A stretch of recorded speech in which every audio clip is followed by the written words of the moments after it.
தமிழ்நாட்டுக்கு வந்த 30,000 கோடி ரூபாய் இன்வெஸ்ட்மெண்ட் ஒரே மாசத்துல போயிடுச்சு ஆந்திராவுக்கு.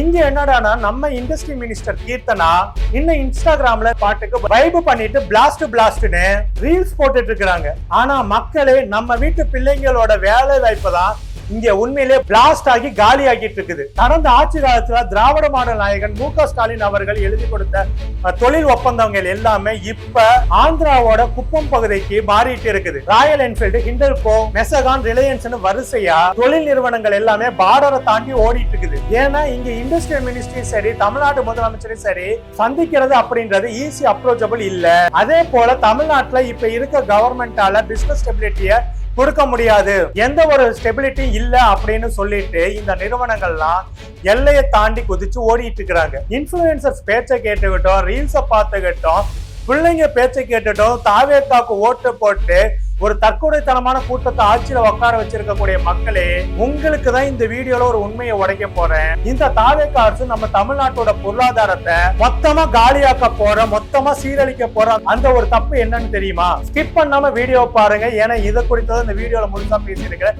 மறக்காம மை சென்னை 360 சேனலை சப்ஸ்கிரைப் செய்தோடு இந்த வீடியோவை உங்க நண்பர்களுக்கு ஷேர் செய்ய மறக்காதீங்க தோழர்கள்.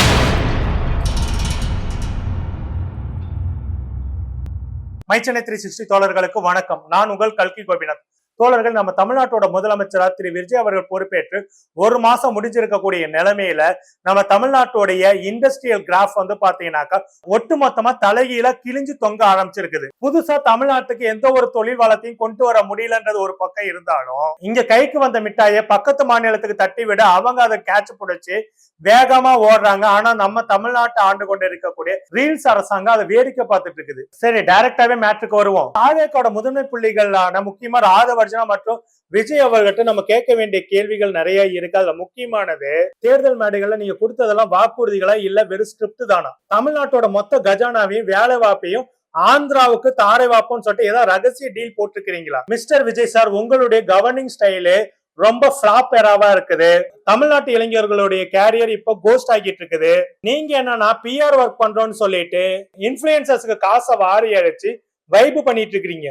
ஆனா கிரவுண்ட் ரியாலிட்டி என்ன தெரியுமா? It's giving absolute clan energy. இங்க வேலை இல்லாம இளைஞர்கள் டிப்ரெஸ்ட் ஆகிட்டு இருக்காங்க. நீங்களும் உங்க அமைச்சர்களும் இங்க ரீல்ஸ் போட்டுட்டு பிளக்ஸ் பண்ணிட்டு இருக்கீங்க. Not cool bro. கடந்த ஒரு மாசத்துல மட்டும் 3 பெரிய நிறுவனங்கள் தமிழ்நாட்டுக்கு டாடா காட்டி பை பை சொல்லிட்டு கிளம்பிட்டாங்க. ஒசூர்ல அமைய இருந்த பாதுகாப்பு துறையை சேர்ந்த ஏரோஸ்பேஸ் ஆலை ஆட்சி மாறின சில நாட்கள்லயே ஆந்திராவுக்கு போய் அடிக்கல் நாட்டுறாங்க. அது மட்டும் இல்லாம நம்ம தமிழ்நாட்டோட அடையாளமா இருந்த ராயல் என்ஃபீல்டு நிறுவனம் இந்திய வரலாற்றிலே முதல் முறையாக தமிழ்நாட்டுக்கு வெளியே, அதாவது ஆந்திராவுடைய தடா பகுதியில புதிய கிரீன்ஃபீல்டு ஃபேக்டரியை அமைக்க போறாங்க. மெசகா நிறுவனம் தமிழ்நாட்டுல 15,000 கோடி ரூபாய்க்கு முதலீடு செய்யறதா ஒப்பந்தம் இருந்தது. ஆனா அதே நிறுவனம் இப்ப தமிழ்நாட்டோட வெளியே போய் ஆந்திராவுல டபுள் மடங்கா 30,000 கோடி ரூபாய்க்கு முதலீடு செய்யறதுக்கு ஒப்பந்தம் போட முடிவு பண்ணி இருக்கிறாங்க. இதனால கிட்டத்தட்ட 1 லட்சம் தமிழ்நாட்டு இளைஞர்களுடைய வேலை வாய்ப்பு ஒரே மாசத்துல காலி. இது எல்லாத்தையும் விட பெரிய கொடுமை என்னன்னா, தூத்துக்குடியில அவாசோங் நிறுவனம் 1,720 கோடி ரூபாய் முதலீட்டுல கொண்டு வர இருந்த ஃபேக்டரி இப்போ ஆந்திரா முதல்வர் ஐயா சந்திரபாபுடைய குப்பம் தொகுதிக்கு மாறி இருக்குது. யோசிங்க மக்களே, ஒரே மாசத்துல இந்த தாவேக்கா அரசுடைய முட்டாள்தனத்தால 1 லட்சம் வேலை வாய்ப்புகள் ஆந்திராவுக்கு தாரை வாய்க்கப்பட்டிருக்குது. இன்னும் 5 வருஷத்துல என்ன மாதிரியான நிலைமை ஆக போகுதோ? இதுதான் நீங்க எதிர்பார்த்த தாவேக்கா மாடல் ஆட்சியோட மாற்றமா? இன்னொரு பெரிய ஷாக்கிங் இருக்கு. அதுவும் என்னன்னு கேளுங்க. நம்ம தமிழ்நாட்டுடைய இண்டஸ்ட்ரியல் மினிஸ்டர் கீர்த்தனா அவர்கள் வயசுலயும் ரொம்ப சின்னவங்க. அவங்களுக்கு இந்த ஃபீல்ட்ல அனுபவம்ன்றது சுத்தமா கிடையாது. சரி, எக்ஸ்பீரியன்ஸ் தான் இல்ல, அட்லீஸ்ட் உழைப்பாவது இருக்கும்னு பார்த்தா அதுவும் இல்ல. அவங்க இண்டஸ்ட்ரியல் மினிஸ்டர் பொறுப்பேற்ற நாள்ல இருந்துட்டு இது வரைக்கும் எந்த ஒரு தொழிலதிபர்களோ தொழில் கூட்டமைப்புகளை கூப்பிட்டு வச்சுட்டு எந்த விதமான ஆலோசனையும் பண்ணதில்லை. அதோட தமிழ்நாட்டுல என்ன வளங்கள் இருக்கு, என்னென்ன தொழில்களுக்கு இந்த அரசு முக்கியத்துவம் கொடுக்க போகுது அப்படின்றது குறித்தெல்லாம் பிரசன்டேஷன் கொடுக்கறது இவங்களுக்கு நேரம் இல்லை. ஏன்னா இவங்களுக்கு ரீல்ஸ் போட்டு வைப் பண்றதுக்கு மட்டும்தான் டைம் அலாட் பண்ணிருக்காங்க. அதுலயும் முக்கியமா இன்ஸ்டாகிராம்ல நம்ம முதல்வர் விஜய் அவர்களுடைய பாடல்களுக்கு பிளாஸ்ட் ரீல்ஸ் போட்டு வைப் பண்ணுவாங்க. மேடம் கீர்த்தனா, நீங்க இன்ஃபுளுசர் இல்ல, இந்த மாநிலத்தோட இண்டஸ்ட்ரியல் மினிஸ்டர். நீங்க போடுற ஒவ்வொரு ரீல்ஸுமே தமிழ்நாட்டுடைய பொருளாதாரத்தை தான் பாதாளத்துக்கு கொண்டு போயிட்டு இருக்குது. உங்களுக்கு லைக்ஸ் கிடைக்கலாம், ஆனா பொருளாதாரம் பாதாளத்துக்கு தான் போகும். 4 கார்ப்பரேட் யூடியூப் சேனலுக்கு காசை கொடுத்து பிளாஸ்டா நியூஸ் போட சொன்னா இன்வெஸ்டர்ஸ் நம்பிடுவாங்களா? கார்ப்பரேட் உலகம் உங்க இன்ஸ்டா ரீல்ஸ பார்த்துட்டு இன்வெஸ்ட் பண்ண மாட்டாங்க. பாலிசி அண்ட் ஸ்டெபிலிட்டியை பார்த்து தான் இன்வெஸ்ட் பண்ணவே வருவாங்க. அத முதல்ல புரிஞ்சுக்குங்க. தமிழ்நாட்டுடைய மொத்த தொழில் வளமா ஆந்திராவுக்கு போயிட்டு இருக்கும் போது நம்மளுடைய இண்டஸ்ட்ரியல் மினிஸ்டர் கீர்த்தனா அவர்கள் அது குறித்து எந்த ஒரு கண்டனமும் தெரிவிக்கல. அது எப்படி வந்துட்டு ஆந்திராவுக்கு போகலாம் அப்படின்றது குறித்து எந்த ஒரு விளக்கமும் கொடுக்கல. அது குறித்து வருத்தமும் தெரிவிக்கல, கண்டனமும் தெரிவிக்கல. அது ஏன்? இதுக்கு பின்னாடி பெரிய அரசியல் வியாபாரமும் இருக்குது, கீர்த்தனா அவர்களுடைய விசுவாச உணர்வும் இருக்குது. அதை இன்னும் கொஞ்ச நேரத்துல என்னன்னு சொல்றேன். அதுக்கு முன்னாடி இன்னும் சில விஷயத்தையும் பார்ப்போம். அங்க ஆந்திராவோட இண்டஸ்ட்ரியல் மினிஸ்டர் நரலோகேஷ் அவர்கள் ரஷ்யா வரைக்கும் போய் வேர்ல்டு வைட் இண்டஸ்ட்ரியலிஸ்ட் சந்திச்சு இன்வெஸ்ட்மெண்ட்ஸ் அவங்க ஸ்டேட்டுக்கு இழுக்கிறாரு. ஜிசிசி அதாவது குளோபல் நாலேஜ் சென்டர் சொல்லிட்டு எல்லாத்தையும் அட்வான்ஸ் அவங்க ஸ்டேட்டுக்கு கொண்டு போறாரு. ஆந்திரா முதல்வர் சந்திரபாபு அவர்களோ single window system, easy land allocation சொல்லிட்டு அங்க சலுகைகளை அள்ளி வீசுறாரு. அதனாலேயே தமிழ்நாட்டுடைய பெரும்பாலான இண்டஸ்ட்ரியல் இன்வெஸ்ட்மெண்ட்ஸ் எல்லாமே இப்ப ஆந்திராவுக்கு ஷிஃப்ட் ஆயிட்டு இருக்குது. அதுலயும் குறிப்பா ரிலையன்ஸ் சோலாருடைய இன்வெஸ்ட்மெண்ட் 51,300 கோடி ரூபாயும், மசகான் டக்கோட இன்வெஸ்ட்மெண்ட் 30,000 கோடி ரூபாயும், அதானி ஹைட்ரோ ப்ராஜெக்ட்ஸோட இன்வெஸ்ட்மெண்ட் 12,297 கோடி ரூபாயும், அப்போலோ டயர்ஸ் எக்ஸ்போவோடைய இன்வெஸ்ட்மெண்ட் 5,100 கோடி ரூபாயும், ராயல் என்ஃபீல்டோட இன்வெஸ்ட்மெண்ட் 2,500 கோடி ரூபாயும், அவாஸ்வாங் ஃபுட்வேரோட இன்வெஸ்ட்மெண்ட் 1,720 கோடி ரூபாயும், அக்னி அஸ்திரா டிஃபென்ஸ் டிபார்ட்மெண்டோட இன்வெஸ்ட்மெண்ட் 1,500 கோடி ரூபாயும், ஹிண்டல்கோ அலுமினியம் அவருடைய இன்வெஸ்ட்மெண்ட் 586 கோடி ரூபாயும் ஆந்திராவுக்கு ஈஸியா ஷிஃப்ட் ஆயிடுச்சு. நம்மளுடைய இண்டஸ்ட்ரியல் மினிஸ்டர் கீர்த்தனாவுடைய மெத்தனத்தாலையும் நம்மளுடைய முதலமைச்சர் விஜய் அவர்களுடைய கையாளாகத்தனத்தாலையும். அதுவே குறிப்பா பாத்தீங்கன்னா defence manufacturing, solar, hydro projects எல்லாமே ஆந்திராவுக்கு தான் போகுது. ஏன்னா தமிழ்நாட்டுல ஒரு ஸ்டேபிலிட்டி இல்ல இந்த தாவேக அரசால. அதை விட முக்கியம் இன்வெஸ்டர்ஸுக்கு இந்த தாவேக அரசு மேல எந்த விதமான நம்பிக்கையும் ஏற்படல.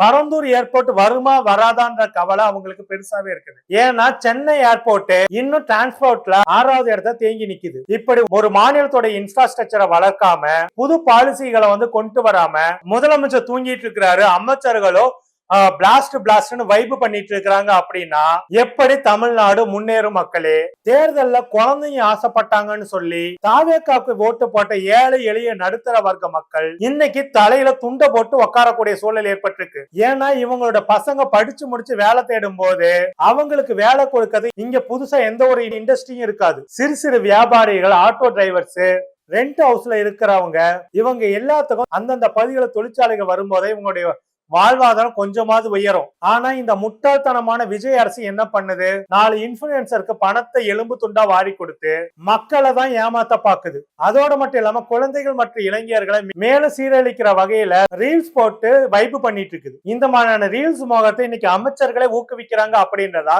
மிகப்பெரிய வேதனைக்குரிய விஷயம். இப்ப நான் ஏற்கனவே சொன்ன அந்த முக்கியமான விஷயத்துக்கு வரேன். தமிழ்நாட்டுடைய தொழில்துறை அமைச்சர் கீர்த்தனா அவர்கள் தமிழ்நாட்டுல இருந்துட்டு இவ்வளவு முதலீடுகள் ஆந்திராவுக்கு ஷிஃப்ட் ஆகி போகும்போது ஏன் சைலண்டா இருக்காங்கன்னு தெரியுமா? ஏன்னா நம்ம தமிழ்நாட்டு இண்டஸ்ட்ரியல் மினிஸ்டர் கீர்த்தனா அவர்களுக்கு ஆந்திர கவர்மெண்ட் மேல ஒரு தனிப்பட்ட விசுவாசமே இருக்குது. உண்மை என்னன்னாக்கா நம்ம இண்டஸ்ட்ரியல் மினிஸ்டர் கீர்த்தனா அவர்கள் ஆந்திரா ஸ்டேட்டோட எலெக்ஷன்ல அந்த மாநிலத்துடைய தற்போதைய முதல்வர் சந்திரபாபு அவர்களுக்கும் அவருடைய பையன் நரலோகேஷுக்கும் பாத்தீங்கன்னாக்கா ஸ்ட்ராட்டஜிஸ்டா இருந்துட்டு எலெக்ஷன் வேலையை பார்த்து கொடுத்தவங்க. அதுலயும் குறிப்பா ஆந்திரால அவங்க ஜெயிச்சு வரத்துக்கு எல்லா வேலையான வேலைகளையும் ஒரு ஸ்ட்ராட்டஜிஸ்ட் அப்படின்ற முறையில பண்ணாங்க. அந்த கீர்த்தனா தான் இன்னைக்கு பாத்தீங்கன்னா தமிழ்நாட்டுடைய இண்டஸ்ட்ரியல் மினிஸ்டரா இருக்கிறாங்க. இப்ப நல்லா யோசிச்சீங்கன்னா தெரியும், தமிழ்நாட்டுக்கு வர வேண்டும் கிட்டத்தட்ட 30,000 கோடி ரூபாய்க்கு மேல இருந்த அக்ரிமெண்ட் எல்லாம் எப்படி ஆந்திராவுக்கு ஷிஃப்ட் ஆச்சுன்னு. இது எல்லாமே தன்னுடைய பழைய முதலாளியான சந்திரபாபு அவர்களுக்கும் அவருடைய மகன் நரலோகேஷுக்கும் கைமாறாதான் தமிழ்நாட்டோட வேலை வாய்ப்புகளை தாரை வார்க்கிறாரா கீர்த்தனா. தமிழ்நாட்டு மக்களோட வரி பணத்துல சம்பளத்தை வாங்கிட்டு விசுவாசத்தை ஆந்திரா அரசுக்கும் ஆந்திரா மக்களுக்கு காட்டிட்டு இருக்காங்க இந்த கீர்த்தனா அவர்கள். இதுல முக்கியமா விஜய் அவர்கிட்ட நம்ம கேட்க வேண்டிய சில கேள்விகள் இருக்குது. நீங்க ஆட்சிக்கு வந்த ஒரே மாசத்துல 1 லட்சம் இளைஞர்களோட வேலை வாய்ப்பு பறிபோய் இருக்குது. இதுக்கு உங்களுடைய பதில் என்ன சிஎம் விஜய் அவர்களே? இண்டஸ்ட்ரியல் மினிஸ்டர் கீர்த்தனா அவர்களே, நீங்க தமிழ்நாட்டுடைய இண்டஸ்ட்ரியல் மினிஸ்டரா இல்ல ஆந்திரா கவர்மெண்டோட ஸ்ட்ராட்டஜிஸ்டா? ராயல் என்ஃபீல்ட் மற்றும் மெசகா நிறுவனங்கள் தமிழ்நாட்டை விட்டு தங்களுடைய இன்வெஸ்ட்மெண்ட் ஆந்திராவுக்கு மாத்தாம இருக்கிறதுக்கும் தமிழ்நாட்டை விட்டு இந்த நிறுவனம் வெளியேறாம இருக்கிறதுக்கும் ஒரு இண்டஸ்ட்ரியல் மினிஸ்டர் நீங்க எடுத்த நடவடிக்கைகள் என்ன மினிஸ்டர் கீர்த்தனா அவர்களே? இண்டஸ்ட்ரியல் பாலிசிகளை உருவாக்காம வெறும் இன்ஸ்டா ரீல்ஸ் வைப் டான்ஸ் ஆடினா தமிழ்நாட்டோட நிதி பற்றாக்குறை எப்படி தீரும்? டாஸ்மாக் வருமானங்களை பாதியா குறைப்போம்னு சொல்லிட்டு புதிய தொழிற்சாலைகளை இழந்து நின்னா தமிழ்நாடு கடனாளி மாநிலமாக மாறுவதை யாராலையும் தடுக்க முடியாது. ரீல்ஸ் போட்டு வாங்குற லைக் வந்துட்டு உங்களுடைய இன்ஸ்டா அக்கௌண்ட்டை வளர்க்கும் அமைச்சர் கீர்த்தனா அவர்களே. ஆனா தொழிற்சாலைகளை கொண்டு வந்துட்டு உருவாக்குற வேலை வாய்ப்புகள் மட்டுமே தமிழ்நாட்டோட ஏழை எளிய நடுத்தர மக்களுடைய வீட்டு அடுப்பை எரிக்கும். மக்களே ஒரு மாநிலத்தோட வளர்ச்சி என்பது மினிஸ்டர் போடுகின்ற ரீல்ஸ்ல வந்துட்டு கிடையாது. இளைஞர்களுக்கு கிடைக்கக்கூடிய புதிய வேலை வாய்ப்புகள்ல தான் இருக்குது. நம்ம வீட்டு பிள்ளைகளோட எதிர்காலத்துல இந்த தாவேக அரசு காப்பாத்துமா இல்ல காலி பண்ணுமா? உங்க கருத்துக்கள் என்னன்றதை கீழே இருக்கக்கூடிய கமெண்ட் செக்ஷன்ல மறக்காம தெரிவிங்க தோழர்களே. இந்த விஷயத்துல அடுத்து என்ன நடக்குது என்பது குறித்து பொறுத்திருந்து பார்ப்போம். நன்றி, வணக்கம். திமுகவுக்கும் எனக்கு நடுவுல யாரு வந்தாலும் நிர்வாகம் பொறுப்பல்ல. இது கிட்டத்தட்ட ஒரு 3rd கிரேட் ரவுடி பேசுற வார்த்தை. அப்போ இவங்களுக்கும் திமுகவுக்கும் நடுவுல வந்தது யாருன்னா கூட்டணிகள் தான் இருந்தாங்க. நாங்க வெளியே இருந்து ஆதரவு தெரிவிக்கிறோம். நேத்திக்கு அவர் அவமானப்படுத்தினது கூட்டணி கட்சி தான் அவமானப்படுத்திருக்காரு. IUML இருக்கட்டும், VCK இருக்கட்டும். நான் காங்கிரஸ் பத்தி பேச நான் தயாராவே இல்லை. ஏன்னா காங்கிரஸ் வந்து ரொம்ப பெரிய மதிப்பான ஒரு பார்வையில பார்த்தது. நான்லாம் வந்து எனக்குலாம் காங்கிரஸ் எல்லாம் அவ்வளவு பிடிக்கும். ஆனா இந்த எலெக்ஷன்ல அவங்க பண்ண